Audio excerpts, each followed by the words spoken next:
साथियों, ये जो काम है कुछ नहीं करना, सिर्फ अगर आप दो काम कर सकते हो, चाय की पत्ती यूज करते हैं, साबुन यूज करते हैं, सर्फ यूज करते हैं, चावल खाते हैं, मसाले यूज करते हैं, कपड़े पहनते हैं, हाँ ना, बर्तन यूज करते हैं, कहाँ से लाते हैं?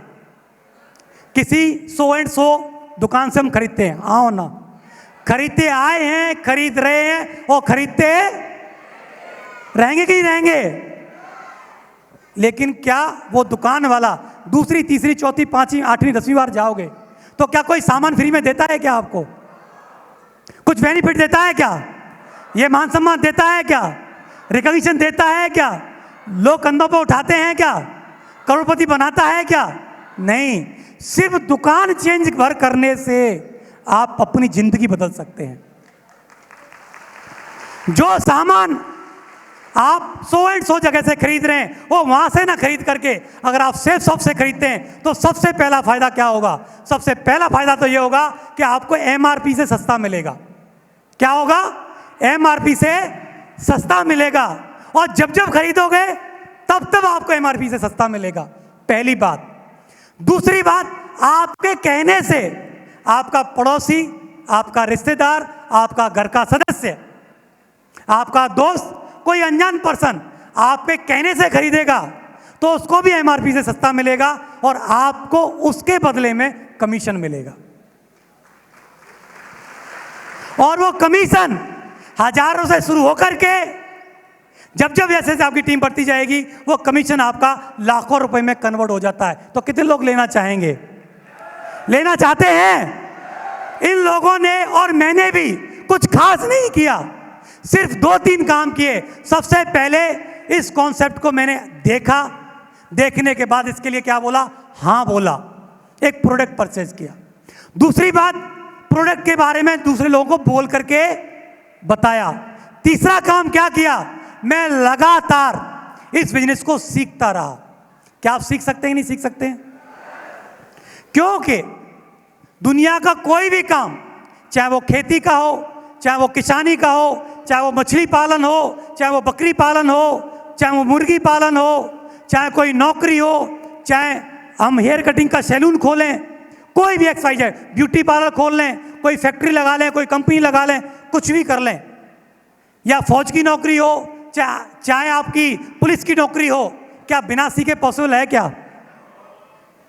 पॉसिबल है? क्या हर जगह सीखना पड़ता है? नहीं सीखना पड़ता है? तो हम हजारों रुपए के लिए, कोई 10,000 के लिए, कोई 20,000 के लिए, कोई 50,000 के लिए, कोई 1 लाख रुपए के लिए जब सीख सकते हैं तो क्या करोड़ रुपए कमाने के लिए सीख सकते हैं? नहीं सीख सकते हैं? सीख सकते हैं? नहीं सीख सकते हैं? तो मैं इस बिजनेस को लगातार सीखता गया। क्या किया? लगातार इसको मैंने सीखा। अगला काम क्या किया? मैं चाहता तो जैसे ही मेरा विरोध हुआ फैमिली से, दोस्तों से, तो मैं इस बिजनेस को छोड़ सकता।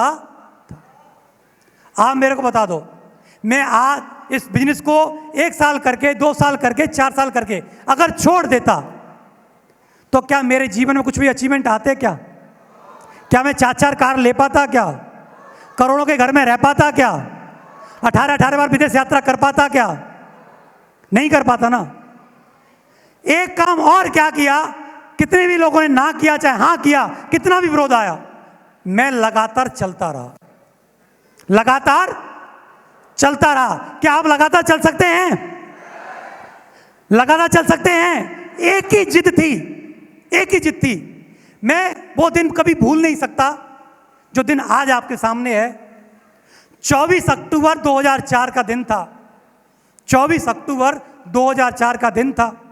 ग्वालियर शहर था, उसमें लगभग 700 लोगों की गैदरिंग थी। उसमें ओम प्रकाश जी, मेरे सीनियर मेंटर, मेरे अपलाइन मिस्टर ओम प्रकाश जी ग्वालियर के अंदर डायमंड बने थे। जब उनको ये सब होते हुए देखा, ताज पहनाते हुए देखा, उनको ब्लैक पट्टी पहनते हुए देखा, माला पहनते हुए देखा, ताज पहनते हुए देखा, जब ये मान सम्मान, ये ट्रॉफी, ये सर्टिफिकेट, लोग नाच रहे हैं, गा रहे हैं, झूम रहे हैं, ये सब देखा, तो मैंने इन आंखों से नहीं देखा। एक्चुअली एक गलती हो गई, इन आंखों से देख लिया। जिनको बोलते हैं मन की आंखों से, दिल से देख लिया, दिल से देखा उस दिन, और एक ही बात की कसम खाई और मुट्ठी बांधी, मुझे नहीं पता आज आपके साथ क्या हो रहा है, आपका ध्यान यहां है या और कहीं है, मुझे नहीं पता। अब इसको देखने के बाद आपका रिएक्शन क्या होगा मुझे नहीं पता, और आप यहां क्या देखने आए हो यह भी मुझे नहीं पता। मैं पूरी अपनी मस्ती में मस्त था और पूरी तरीके से फोकस था, मेरी निगाहें स्टेज की तरफ थी और एक एक चीज को दिल से महसूस कर रहा था। और उस दिन मैंने इतनी तालियां बजाई थी, आपको मैं कैसे विश्वास दिलाऊं, मैं विश्वास दिला नहीं सकता। मेरी ये जो जगह थी, ये वाली जिसको गाई बोलते हैं, यहां से ब्लड झलक रहा था। मेरे प्राइम मिनिस्टर नरसिंह ग्रेवाल जी, जो मेरे मेंटर हैं, मेरे गुरु हैं, मेरे कोच हैं, जिन्होंने मेरे लाइफ में जो भी परिवर्तन आए हैं उन्होंने वैल्यू ऐड किया है, वो गवाह थे, वो मेरे बराबर बैठे थे कि सुनेरी क्या हुआ, कि सर मुझे नहीं पता क्या हुआ, कि तेरे को यार ये क्यों, मैं सर मेरा रोंगटे खड़े हो रहे हैं। बस एक ही चीज है आज, कि जीवन में पता नहीं क्या होगा क्या नहीं होगा, लेकिन इस तरह का मान सम्मान जिंदगी में जरूर चाहिए, जरूर चाहिए। एक बार डायमंड जरूर बनना है।